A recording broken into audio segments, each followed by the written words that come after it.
That's how you came. What made you stay? The people, no doubt. So I have visited more than 50 countries. I've lived in America, Africa, Turkey, Spain, terus. But when I came here, I feel welcome in a completely different way that I've ever felt before. It doesn't matter wherever I go. If I'm in the city, if I go to the kampungs, if I stay with the suku, everywhere I go, they are always sopan, senang. They want to help me. Oh, sudah makan, Mas Chris? Ngopi dulu, rokok dulu. And I have not found.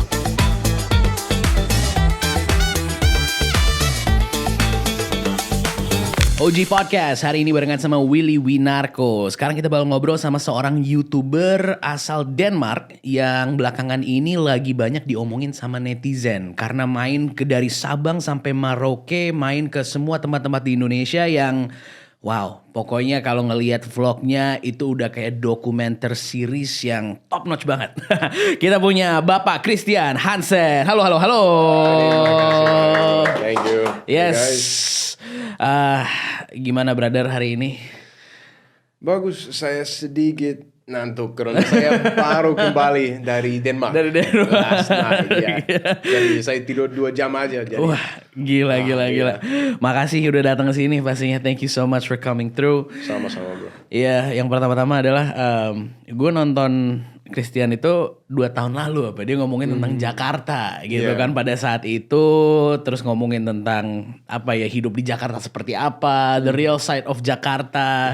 Jadi zaman dulu gue di radio itu gue suka nonton di TV radio gitu kan, wah ternyata ketemu juga di sini kan. And so the past 2 years that I saw is that you were going from Sabang to Merauke, right? You're going on your bike. I saw like a lot of people on TikTok. It's like, wah, ada Bang Kristian, Bang Chris, right? When you're riding your bike. So, first off, what I want to ask is, what made you come to Indonesia? First of all. So actually, I came to Indonesia in February 2020. Jadi sebelum pandemic ya. Yeah. Saya sampai di Jakarta setelah 1 minggu. Kantor saya di Sudirman, mereka bilang, oke, Chris, mungkin sekarang harus kerja dari rumah ya, karena sekarang ada virus going around. COVID, yeah. Jadi selama 8 bulan saya harus WFH ya.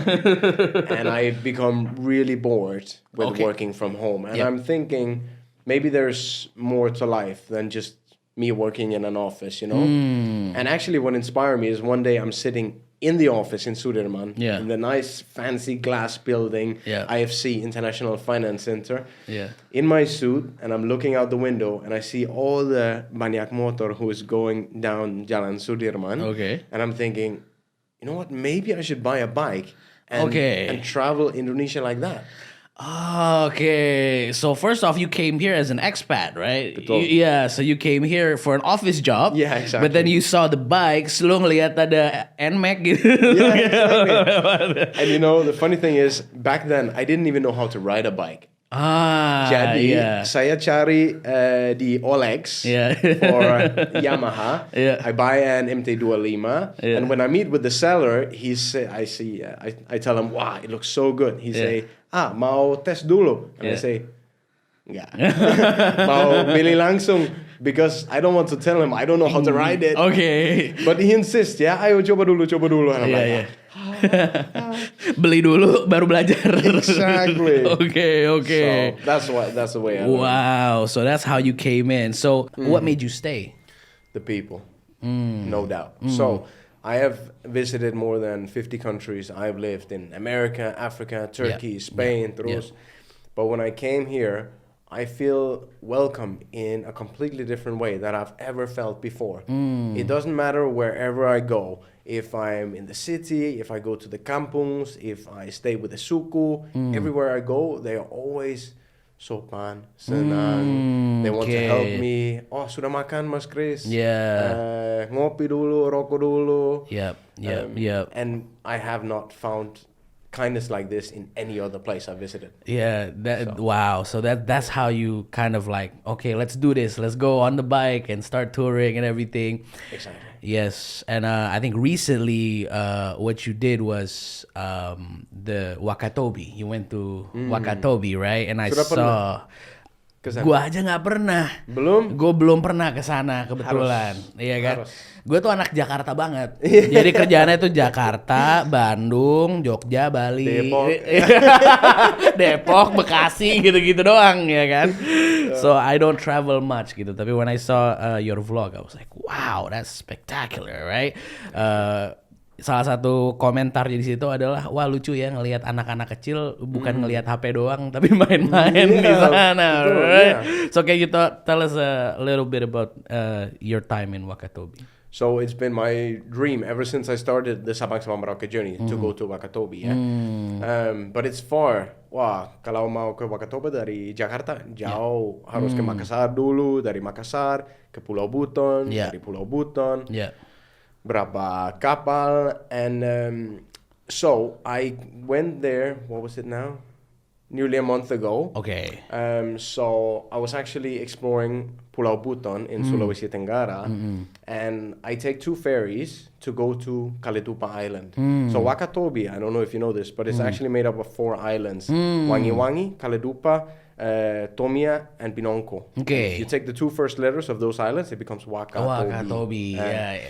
So I go to the second island, Kaledupa, because there they have the suku Bajo living in a floating village right in the middle of the ocean. Mungkin sudah nonton film Avatar? Yes, ya kayak Avatar itu ya cara hidupnya. Katanya Venice of Indonesia.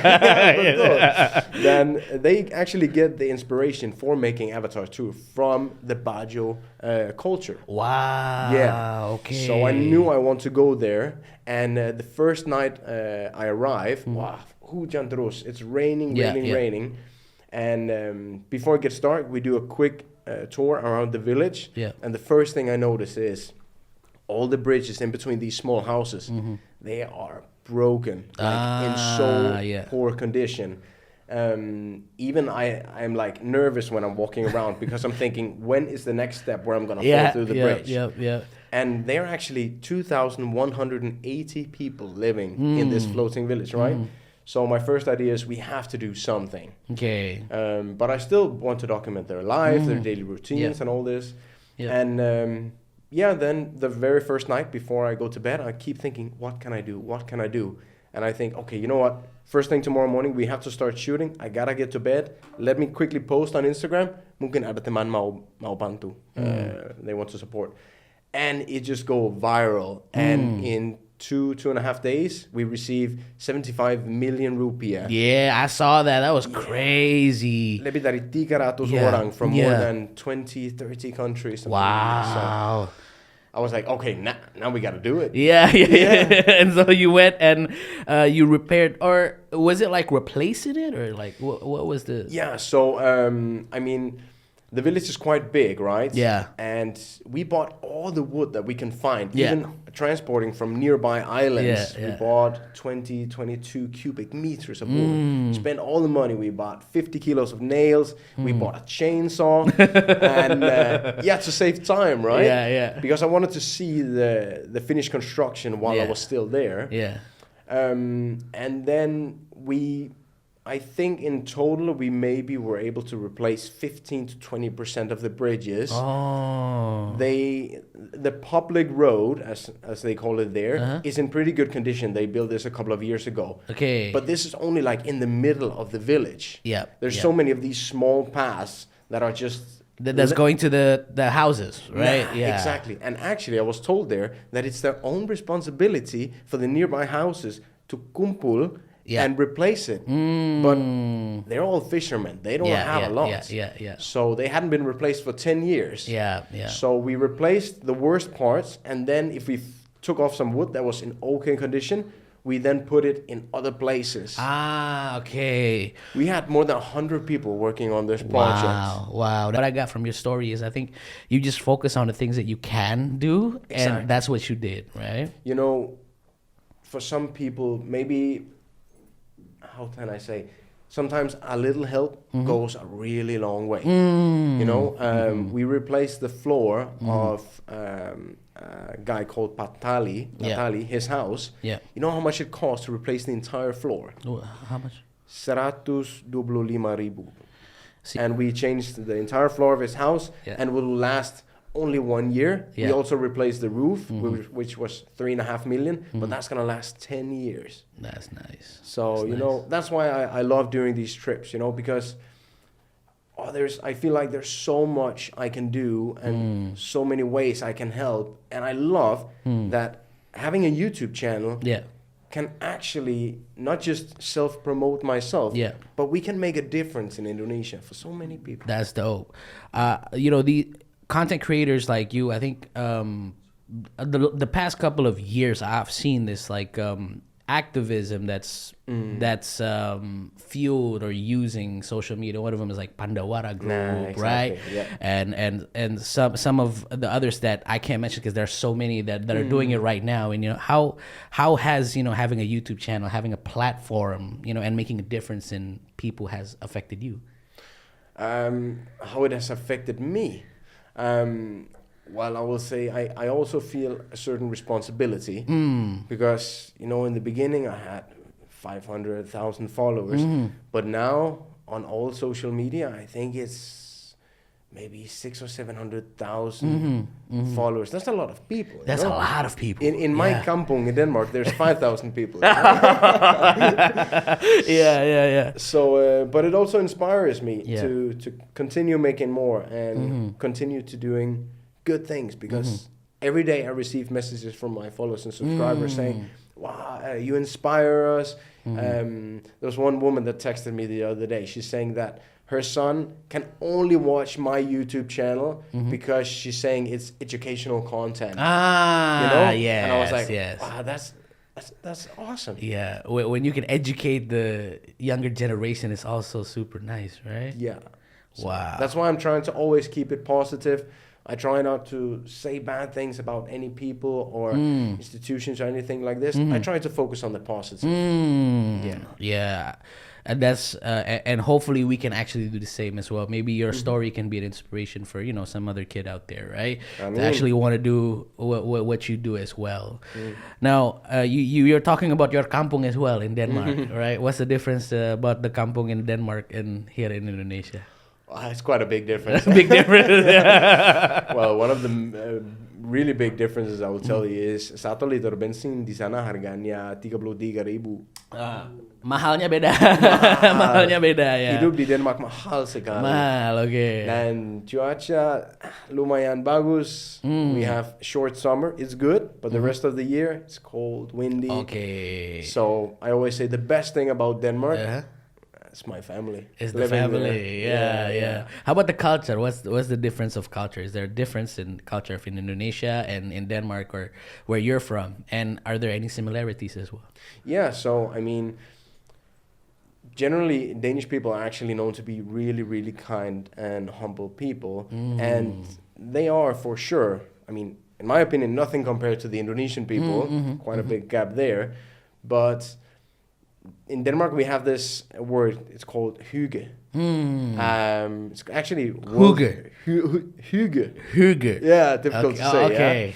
Yeah? Basically, it's a feeling, something you say, you do when, let's say, you're sitting with a family. Maybe you have some candlelight lit. Yeah. You're eating something nice, and you're feeling. I think the closest word in English would be like cozy. Cozy. Yeah, okay. you're feeling good. Yeah. Yes, Nyaman. Yeah.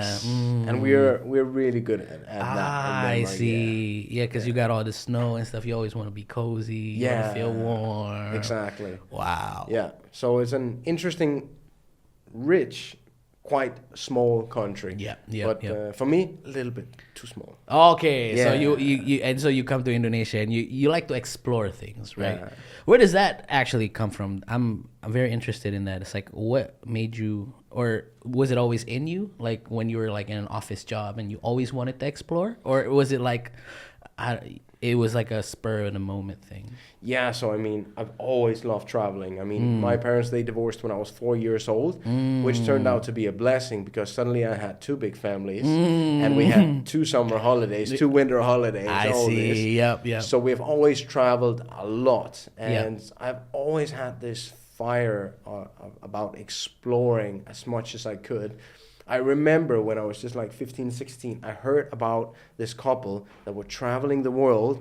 They were writing articles for a newspaper about traveling. And I was like, wow, they can travel and write and just continue to travel. And I was like, imagine if I could do that one day. I never imagined in my life I would become a YouTuber. But, you know, here we are, and that's pretty much what I'm doing. So. Nah, sekarang it's time for us to play a game. Nah, because Mas Kris ini sudah keliling Indonesia, banyak tempat-tempatnya, bahasa Indonesia juga cukup fasih gitu ya. Jadi sekarang kita pengen nge-challenge, kita bakal ngasih beberapa gambar. Nah, sekarang Mas Kris harus menebak gambar-gambar ini adalah apa. Ini ada tempat, ada makanan, semuanya ini dari Indonesia. Oke, so kita coba nih ya. Kita masuk ke segmen tebak gambar. Ini ada di mana? Interesting. So the first thing I see when I see this photo is actually in Bogor. It looks like the old presidential palace. In Bogor, but I'm not sure it's that. Okay. No, it's not. It cannot be. Okay. What is it then? Looking at the roof, it could be some sort of religious building, maybe from the... Okay. Oh, I'm not sure. What's your guess then? I would say this is in Sumatra, I think. Oh, really? I don't know. Then I would actually guess that it's a building in Aceh, maybe. Okay. So, is it in Aceh? No, not in Aceh. Apa ini berarti? The first clue, Medan. Oh, it's in Medan. Ini karena gue sendiri juga kurang tahu. Oke. Kita lanjut ke yang Ini Istana Maimun. Oh, Istana Maimun. Oh, oke. Ini Istana Maimun. Nice. Kita masuk ke yang berikutnya. Boom. Nah. Ini gue tahu nih. Ini gue tahu. Oke, ini di mana nih? Do you know? I know. You know, the clock tower in Bukit Tinggi. Yoi! Good. I was actually there during my trip in Sumatra. Okay. And when I stopped there, it was a hari libur. Yeah. Jadi, wah, ramai sekali, so many people. Yeah. And I'm like, oh, how can I get close to the clock tower? Yeah. I'm driving on my bike. Yeah. And I see a policeman, and I ask him like, Pak, di mana boleh saya parkir? Saya mau dekat, saya lupa namanya, the clock tower. Yeah. Jam gadang. And he say, oh, no problem. Suddenly I have 5 police officers suddenly escorting me Yo! to get as close to the clock tower as possible. Yeah. For 1.5 hour, I'm just standing at the clock tower taking selfies with police, people standing in line, taking pictures with the bullets. Yeah. So, good day. So funny, man. All right, we go to the next one. Okay. This is a bridge. I actually think that it's in a place I haven't been. Is it in Sumatra as well? Is it the bridge in Palembang? Okay. But I haven't actually been there. You haven't been here, No. but you know, because we only have bridges, but you've never been here, ya? Yeah, exactly. Apa namanya ini? Jembatan Ampera. Oh, Jembatan Ampera. Okay. So there's a lot of these big bridges in some of the bigger cities, both in Sumatra and Sulawesi. Yeah. And they are very distinctive in their look. Yeah. So that's why I remember it. Unfortunately, I didn't go to Palembang. Nah, ini ada monumen nih. Saya kurang tahu. Do you know where this is? Gak tahu. Nggak tahu. Okay. It's in Java. Oh, it's in Java. Yeah. Maybe that's why. Because so I've been on some short trips around Java, but I haven't done my Sabang Sampai Merauke part of Java yet. I see. That's why. Wow. But this could be tip for where I should go. Okay. Jadi harus kemana ini dia? Surabaya. Di Surabaya. Oh, di Surabaya. Yes. I've only been to Surabaya once. Nah, I see. Okay. Namanya apa ya monumennya? Monumen Surabaya. Sura is like shark. Baya is buaya. Oh. Surabaya. Wah, keren, That's so cool. I didn't know this. I didn't know. fact, I didn't know that. Yeah, man, I'm ashamed of myself. Oke, lanjut. Nah, ini also in Java. Also in Maybe Java? you should come. Maybe that's why I don't know it. Yes. Is it probably in a big city like Semarang or Jogja? Jogja? Yes, it's in yeah. Jogja. That's why. Ini apa? Tugu Jogja. Tugu Jogja? Iya, Tugu Jogja. Nah, lanjut. Nah, ini makanan. Oh, apa itu? Makanan sehat ini. Ini sehat ini. It looks like some kind of buah with Vegan. with sambal on it. Yes, vegan. Ada apa? Ada mangga, ada apel. Iya. Apa itu? Saya belum. Rujak. Rujak. Yeah? Yeah? Yeah, rujak. I haven't tried it. Oh, really? You haven't? Yeah, no, Okay. I haven't tried that. Lanjut. Ini tahu dong. Sambal mata. Sambal mata. I love that. Yes. The taste is so good, but always after eating, I'm always crying a little bit, you know. Yeah, yeah. But always worth it. It is worth it. Yeah. Sambal mata seger. Nah, ini apa nih? Is it actually my first guess would be puntut, soto puntut. So buntut. No, But not it's, buntut. It's probably ribs, so it's soto iga. Something. Iga. Yeah, but we don't call it iga. Oke. What do you call it? Konro? Kondro. Konro. So, Ini konro. Is Iya. Javanese also? Makassar. It is Oh, Makassar. it's Makassar. Yeah. So in Makassar they have two very famous soups. Yeah. The one of them is the kondro, the other one is the choto Makassar. Yeah, coto. And when I go there, I only try the choto Makassar. Okay. Yeah, that's why. So, as we move along, right? As you go to Indonesia, and right now, I guess you're going into your Javanese leg of the trip. Belum. So right now I'm actually continuing into Sulteng, Sulawesi Tengah. Then I will go to Barat, Gorontalo, and then Utara. So my estimate is another probably 6-7 months in Sulawesi. Wow. And then I have a big decision to make, whether to continue to Maluku dulu, Maluku Utara, or go back to Java and continue that way. Okay. So still a long time. Masih jauh, masih lama. Masih jauh. Yeah. But in all your travels, have you had a very memorable place that right now it's like, wow, the people or maybe the food or the place, you really fell in love with it? Banyak, bro. Banyak. But I always say that some of my best experiences in Indonesia, the most memorable ones, the ones where I'm taking home, memories for life. It's usually when I stay with the different sukus. Okay. So whether I've stayed with the suku Mentawai, the suku Dayak Iban, the suku Dayak Kenya, Kayan, Longkelit, Juhu, or recently the suku Bajo in Sulawesi Tenggara. Yeah.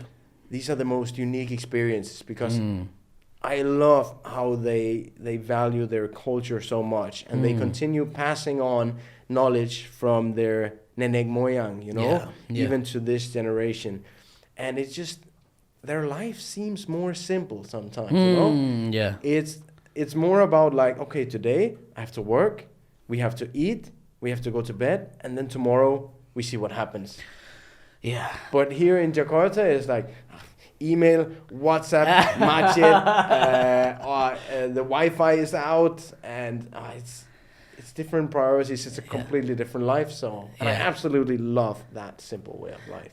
I love it as well. Sometimes in Indonesia, or no, not in Indonesia, in Jakarta, in a big city. It's in big city all over the world, right?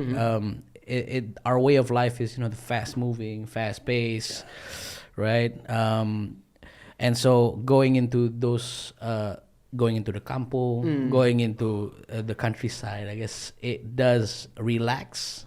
Yeah. At the same time, it makes us reflect on our lives. Really, Right. it really does. Yeah. And if I can say, it's like, as an Indonesian, right? And so you come as a foreigner, and we most of our watchers are from Indonesia. So can you tell us why should we be grateful or thankful? Kenapa kita harus bersyukur kita hidup di Indonesia? So let me ask you this: did you have sarapan today? Yeah, I did. Yeah. Did you have to go out on the boat and fish it yourself? No. No. So, I mean, how did you get to work today? MRT. MRT. Wow. Yeah. Easy, simple. Yeah. Right?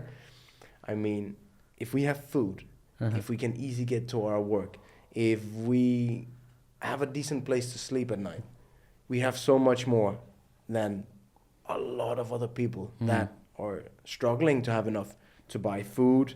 They might not be able to fly anywhere, go anywhere, you know, maybe they live in a small village, it's expensive to travel. So, and some of the houses I've seen people are living in during my travels, they have so little, bro. They sleep maybe 5 people inside of smaller space than we are sitting right now, you know? Yeah. So sometimes it's so important that we remember to be grateful for what we have. And you know, my mother, she always says, what you have today is something that you once aspire to have. So remember to be grateful for that instead of always just chasing the next thing, the better life, you know? Yeah. So, and that's honestly what has made my trip a success. Is because I'm able to continue to say to myself, Chris, remember to be grateful. You can travel, you can meet people, you have a place to stay, you have food to eat, you know? And that's just continuing to chase the next big dream. So sometimes we get caught up in our dreams. Kita terlalu mengejar mimpi, kita kadang lupa gitu bahwa kita punya banyak hal yang bisa disyukuri ya. And especially for a middle income person like me, yang maybe we're not as struggling anymore, but we're also trying to look for the next come up, the next A, B, C. And that's important to have as well. Have dreams, to have goals, and continue chasing that. But we always gotta remember sometimes and come back and say, thank God I have all of this, you know. So man, that's a perfect way to end our podcast today. Thank you so much for sharing your stories, right? And hopefully we can see you a lot more going around Indonesia and see you in your vlogs. Amin. Jangan lupa nonton ya. Itu dia. Kalau I'm not a YouTube guy, I'm from Instagram, so it's like like, comment, subscribe. Betul. Nice kind of thing. Alright, so Opal Gang, jangan lupa buat follow kita di semua social media di @opal_id. Itu dia Kristian Hansen. Thank you.